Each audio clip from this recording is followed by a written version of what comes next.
শিশু গোপাল সে দাঁড়াতেও পারে না, বসতেও পারে না, কিন্তু তার মা সন্তানকে একটু সুস্থ রাখার জন্য, সন্তানের মুখে একটু হাসি ফুটানোর জন্য ওই মা মাটির মধ্যে একটা 2.5 ফুটের গর্ত করলেন এবং ওই গর্তর মধ্যে এই সন্তানটাকে রাখা হয়, যাতে করে ওই সন্তান ওই 2.5 ফুট গর্তের চারদিকে যেহেতু মাটি থাকে, ওখান থেকে একটা সাপোর্ট নিয়ে সে যেন দাঁড়াতে পারে। আমি যখন এই দৃশ্যটা ভিডিওর মধ্যে দেখেছি, আমি চোখে পানি ধরে রাখতে পারি না। আপনাদের কাছে বিশেষভাবে অনুরোধ রাখবো, আপনারা এই সন্তানের জন্য একটু দোয়া করবেন। সে হিন্দু কি মুসলিম এটা কোনো ম্যাটার করে না, আপনি পৃথিবীর যে কোনো মানুষের জন্য দোয়া করতে পারেন। এইটা ইসলাম আপনাকে পারমিশন দিয়েছে, আপনারা দোয়া করুন সন্তানটা যেন সুস্থ হয়ে যায়। আমি অবাক হয়ে রইলাম যে একজন মা, দেখেন, হিন্দু ধর্মেরও মা, মুসলিম ধর্মের মা, খ্রিস্টিয়ান ধর্মের মা, বৌদ্ধ ধর্মের মা, পৃথিবীর যত ধর্মগ্রন্থ আছে প্রত্যেকটা ধর্মের যে মায়েরা আছে, দেখেন সন্তানের প্রতি কি অনুরাগ, কি ভালোবাসা, কি স্নেহ, কি মমতা দিয়ে সন্তানকে আগলে ধরতে চায়। ওই মহিলার দেখেছেন হয়তো ওরকম টাকা নাই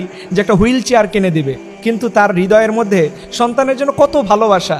ওরকম একটা মাটির মধ্যে গর্ত খুঁড়ে, এরকম দৃশ্য আমিও কখনো আমার লাইফে দেখিনি, যে সন্তানকে দাঁড়াতে পারে না তাকে সাপোর্ট দেওয়ার জন্য মাটির মধ্যে গর্ত করে এইভাবে সন্তানকে সাপোর্ট দেওয়া যায়, সন্তানকে একটু সুস্থ রাখা যায়। এটা আমার জীবনে ফার্স্ট টাইম আমি দেখলাম। এর জন্য আমি আপনাদের কাছে বিশেষভাবে অনুরোধ রাখবো, সবাই দোয়া করবেন। পাশাপাশি যাদের সুযোগ হয়, আপনারা এই ঘটনার ব্যাপকভাবে বাংলাদেশে আলোড়ন সৃষ্টি করেছে, আপনারা ওই জায়গা থেকে আপনাদের সাধ্য অনুযায়ী ওদের পাশে দাঁড়াবেন। এরকম অনেক শিশুরা আছে যারা নিজের পায়ে দাঁড়াতে পারে না, বসতে পারে না। এগুলোতে এলাকায় খোঁজ খবর নিয়ে ওখানকার একটা টিম গঠন করে ডক্টরদের পরামর্শ নিয়ে এদের পাশে দাঁড়াবেন। এখানে হিন্দুও দেখবেন না, মুসলিমও দেখবেন না, পৃথিবীর মানুষ, এটা হচ্ছে তার বড় পরিচয়।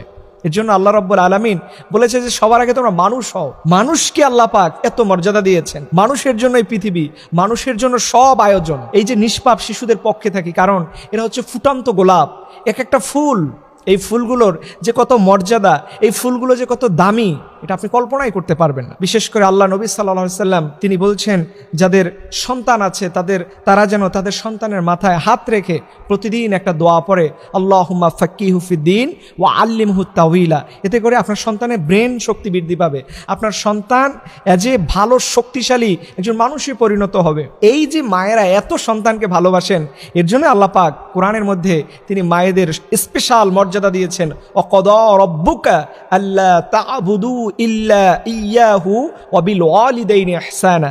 খবরদার আমার ইবাদত করবা, এরপরেই পিতামাতার খেদমত করবা। এই যে পিতামাতার সাথে সন্তানদের একটা ভালোবাসা, এটার মর্যাদা, এটার সম্মান আল্লাহ পাক কোরআনের মধ্যে তুলে ধরেছেন। সুবহানাল্লাহি বিহামদি। আসুন আল্লাহ পাক আমাদের প্রত্যেকটা সন্তানকে মানুষের মতো মানুষ হিসেবে তৈরি করুন। সবাই বলুন আমিন।